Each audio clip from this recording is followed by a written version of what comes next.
GK spirituals பார்வையாளர்களுக்கு எனது பணிவான வணக்கங்கள். எப்பயுமே ரெண்டு முடிவுகளை கையில வச்சுக்கிட்டு இது இல்லைன்னா அது அப்படின்னு வாழ்க்கையை ரொம்ப சுலபமா நகர்த்திட்டு போகக்கூடிய ஆற்றல் படைச்சவங்க தான் இந்த மீனராசிக்காரங்க.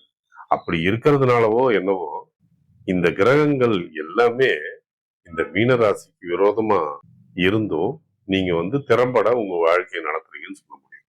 7 சனி ஒரு பக்கம் போயிட்டு இருக்கு, விரய சனி. இன்னொரு பக்கம் பாத்தீங்கன்னா ஜென்ம ராகு, 7 கேது, அஷ்டமாதிபதி சுக்கிரனே உங்களுடைய ராசியில ஏறி உட்கார்ந்துருக்கான்.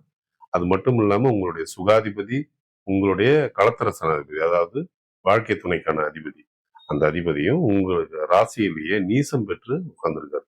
இவ்வளவு கெடுதல்களையும் சமாளிக்கக்கூடிய ஒரு கிரகமா குரு, உங்க ராசிநாதன் குரு உங்களுக்கு பலம் கொடுக்குறாருன்னு அது ஆச்சரியப்படுது.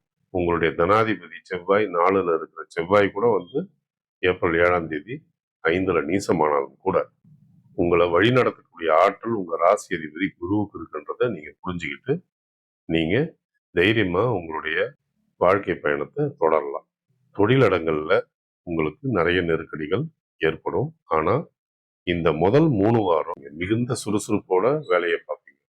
ஏப்ரல் 7ஆம் தேதியில இருந்து நீங்க நிச்சயமா உங்களுக்கு கீழே பணிபுரியறவங்க கிட்ட எச்சரிக்கையோட தான் நீங்க நடந்துக்கணும்.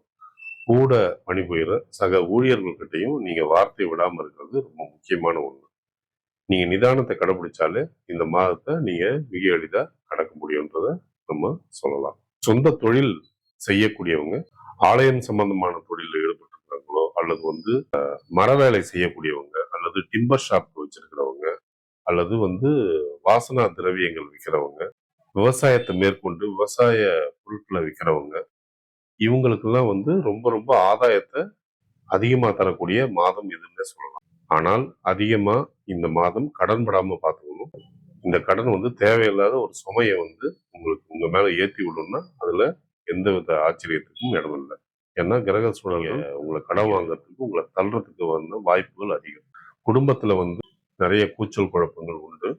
ஆனாலும் உங்களுடைய வாழ்க்கை துணையோடைய ஒற்றுமையோட, ஏன்னா உங்களுடைய 7ஆம் இடத்தை குரு பார்க்கறதுனால, ஸோ வாழ்க்கை துணையோட இடத்தை பார்க்கறதுனால அவருடைய சப்போர்ட், அதாவது அது மனைவியாவோ அல்லது கணவனாவோ, அவங்களுடைய சப்போர்ட்டோட குடும்பத்தை ரொம்ப திறம்பட நடத்த முடியும். பிள்ளைங்களுடைய உடல்நலன்ல கவனம் தேவை. ஆனா அவங்களுடைய படிப்பு ரொம்ப அபரிமிதமா இருக்கும். உங்களுக்கு நடக்கக்கூடிய நல்ல விஷயங்கள் எதுன்னு பாத்தீங்கன்னா அதுல உங்களுடைய பிள்ளையோட படிப்பும் அடங்கும். உங்களுக்கு வர சந்திராஷ்டம தினங்கள்ல நீங்க வண்டி வாகனத்தை எச்சரிக்கையோட ஓட்டக்கூடியது நலம். எலும்பு, ரத்தம் அல்லது நீர் சம்பந்தப்பட்ட வியாதிகள் உங்களுக்கு தோன்றக்கூடும். இது வாழ்க்கை துணைக்கும் பொருள்.